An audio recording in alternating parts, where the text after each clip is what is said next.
What can you do about that? Well, you can't, I think, do nothing. But, when you come into some place like Baghdad or into Afghanistan, and, we have in the United States this thing like where we talk about, the war on poverty or the war on drugs or the war on terror.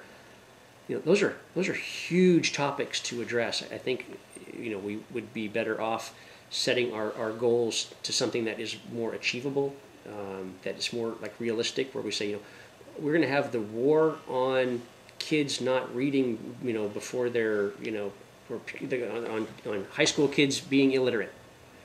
And then we're going to try to, get that illiteracy rate from this level to this level. And then we can actually fight that fight and come up with some results that we can, measure and feel good about. But coming into some place like Iraq and fixing all of it,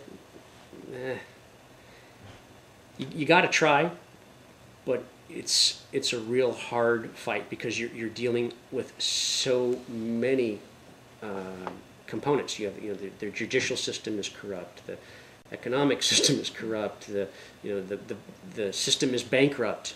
You've got the infighting between the Shia and the Sunni, and then you have the Christian minority and their dealings, and then the Turkmen, and then you have up in the north you've got the Kurds, and they've got their own issues, but they've also got geographic control of the oil of many of the oil assets, and so there are huge issues that are going on there. And so to be able to fix something like that, I kind of took it when I was on some of these peacekeeping missions, was when the mothers get angry enough and they're tired of the killing and all the senseless shenanigans that go on, maybe then you'll see real change.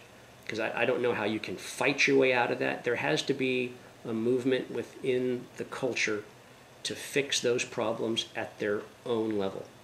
If a U.S. president or a U.S. commander comes in and waves his hand and says, this is what we're going to do, it might work, it might not. It might work for a short time, but then 12 months later, the next guy comes in and he's got a whole different agenda, and everything gets put on its ear, and then it goes back to what it, goes to become something else. So, you have to address those issues, but I don't know that the United States could fix Iraq or Afghanistan and make it into something that Iraqis would embrace. I think to this point, Iraqis have embraced some things, and they certainly want to be this new country, but I think a lot of them don't understand how to do it. I think their political leadership is resistant. Again, going back to the ideas of corruption and, taking care of themselves and looking out for what they need over the needs of the average person there.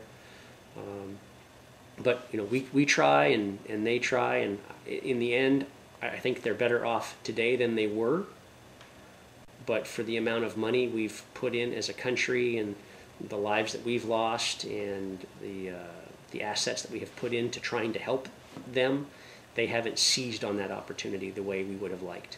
They haven't addressed the corruption issues. They haven't kind of jumped in with us and said, we will be a partner with you. And there have been people out there that wanted to and really, put forth the kinds of efforts that were noted at the highest levels of like Army leadership, and too many of those people end up dead. And again, it's just disappointing.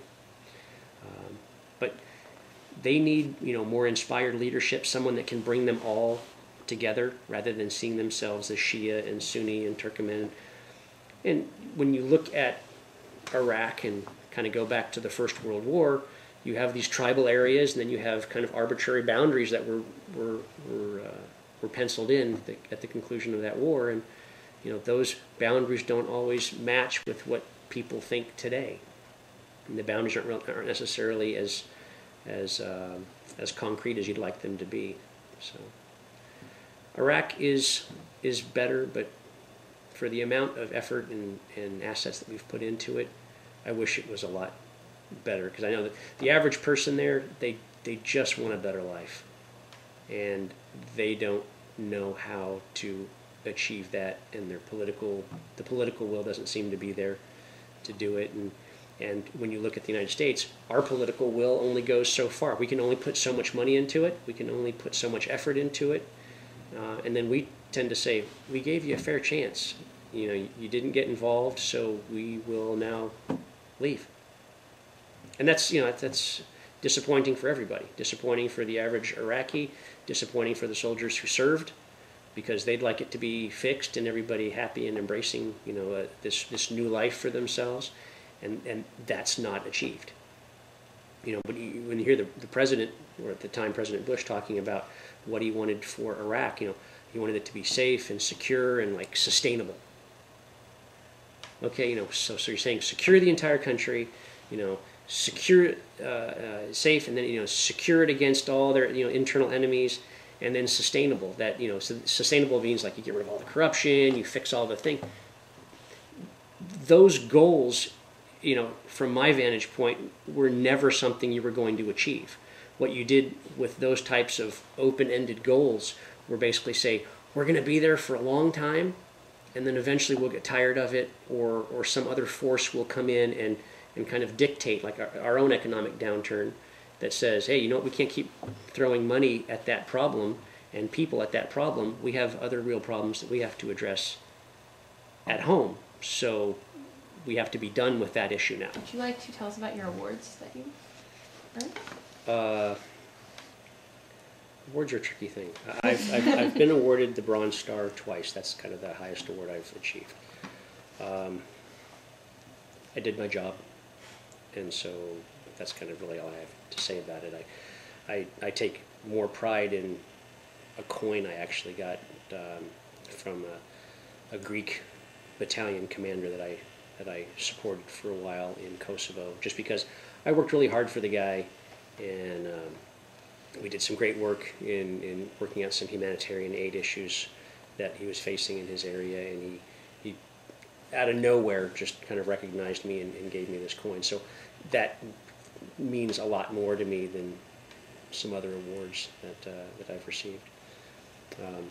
I've gone through Ranger School, and got my expert infantryman, kind of all the typical infantry stuff, as far as awards in schools and stuff like that.